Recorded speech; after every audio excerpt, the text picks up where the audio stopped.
Bonjour, bienvenue dans cette partie de cours sur la géométrie sans repères. Nous allons parler du projeté orthogonal. Avant, un petit rappel concernant le théorème de Pythagore. Donc, le voici, un triangle et rectangle, si et seulement si le carré de la longueur de l'hypoténuse est égal à la somme des carrés des deux autres longueurs. Autrement dit, si on prend un triangle ABC,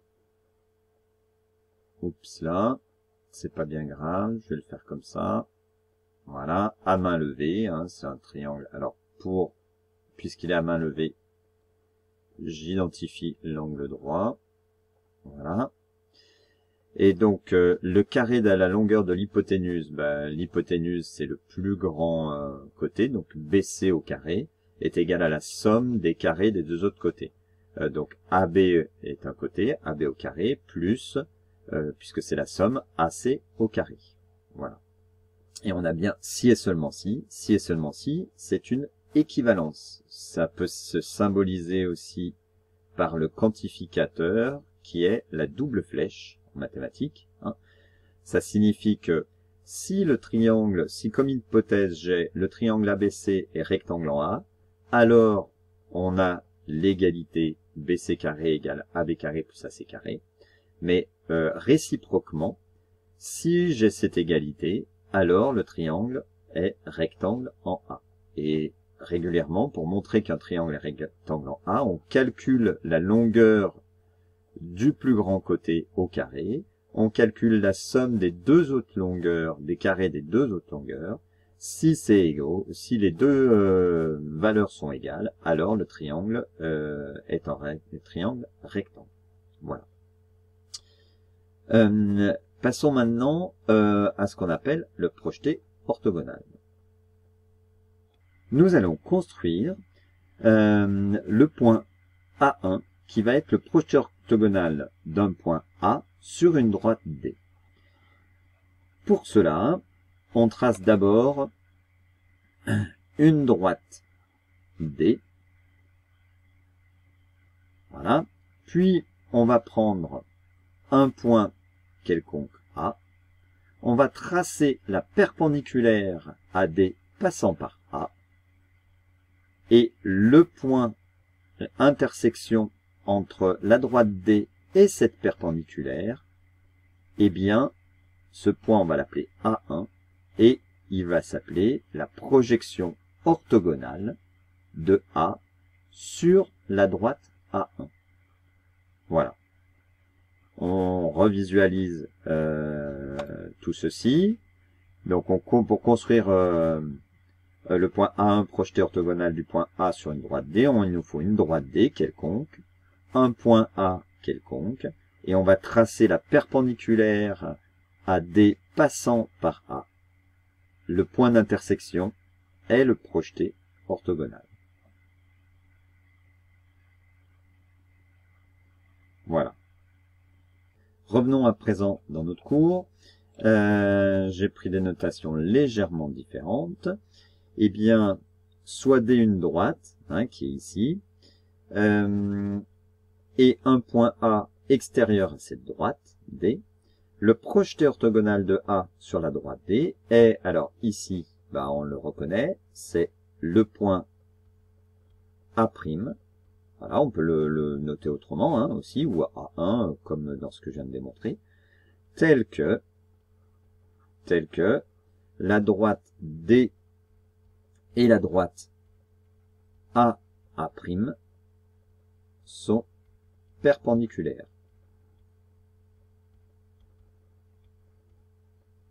Voilà. Tu noteras bien qu'une droite, on l'écrit avec des parenthèses. Si on ne met pas de parenthèses, ça ne correspond pas à une droite, ça correspond à une longueur. Voilà. Voyons maintenant une propriété définition dont la démonstration va être à retenir et à savoir faire. Alors, soit H le projeté orthogonal d'un point M sur une droite D.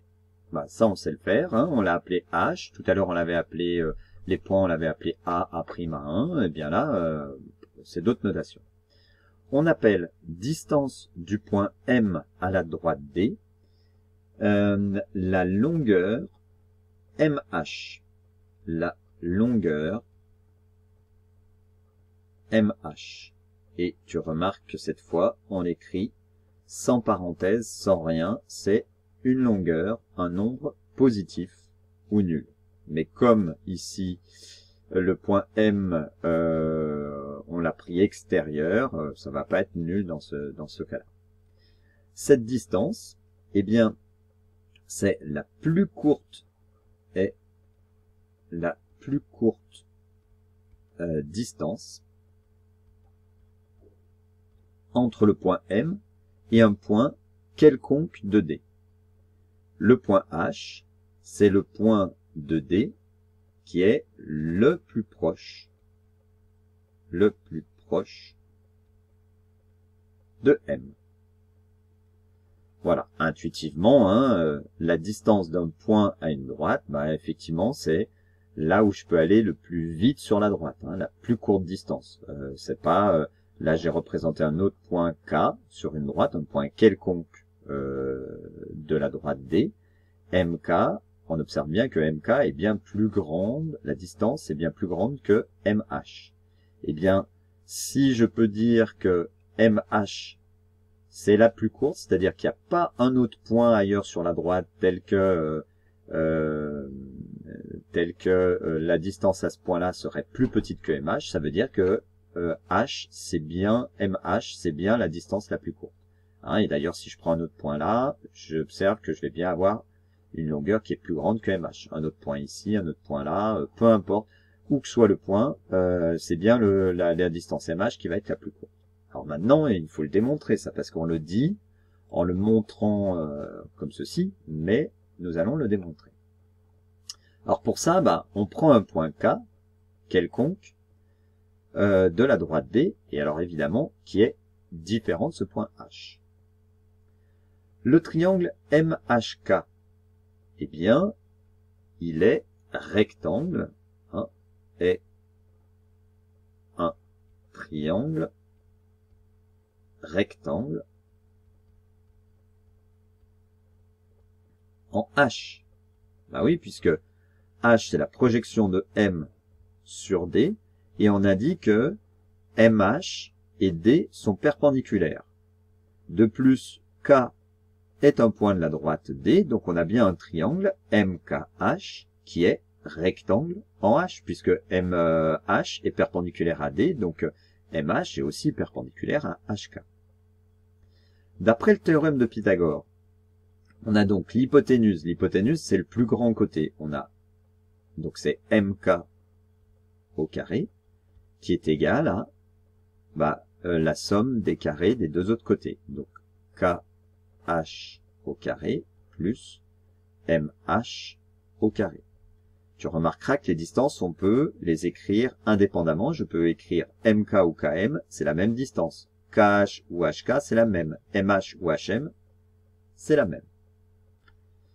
Or, comme H et K sont distincts, d'accord, on l'a dit ici, eh bien, ça veut dire que la distance HK n'est pas égale à 0, est différente de 0. Donc quoi? Donc finalement, comme HK est différent de 0, bah HK au carré est aussi différent de 0.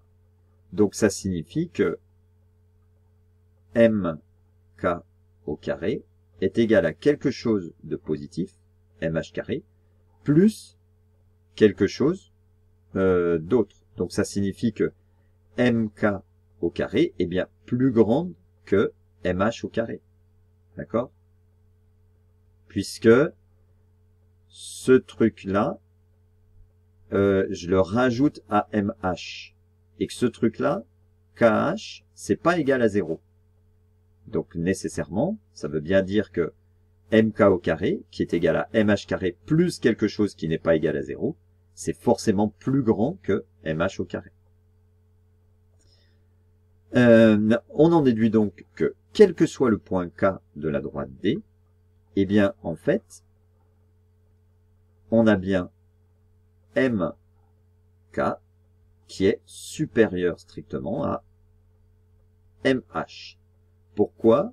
Eh bien, parce que tu as vu et tu comprendras un peu plus tard cette année d'où vient cette propriété, mais tu as vu la propriété suivante, c'est que lorsque A carré est plus grand que B carré, eh bien, à ce moment-là, A est plus grand que B si A et B positif.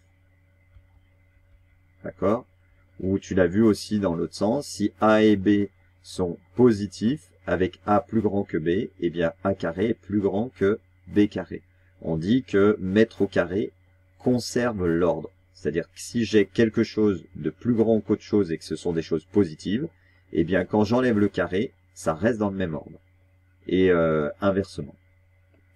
Eh bien, ça montre bien que finalement, si j'ai un point K quelconque différent du point H sur la droite D, la distance MK est toujours plus grande que la distance MH. Ce qui montre que MH est la plus courte distance entre M et un point quelconque de D. Voilà. Ah oui, petite... ici, je note indifféremment D entre parenthèses pour une droite, et des fois je l'appelle D et je mets pas les parenthèses. Bon, il vaut mieux les mettre, mais ici, comme il n'y avait pas d'ambiguïté possible, et que sur la figure je l'avais appelé D sans parenthèse, là j'avais mis sans parenthèse. Mais il vaut quand même mieux mettre, quand on appelle une droite, on la met entre parenthèses. Voilà. C'est terminé pour cette partie. Reste maintenant à faire quelques exercices là-dessus. À bientôt, bon courage.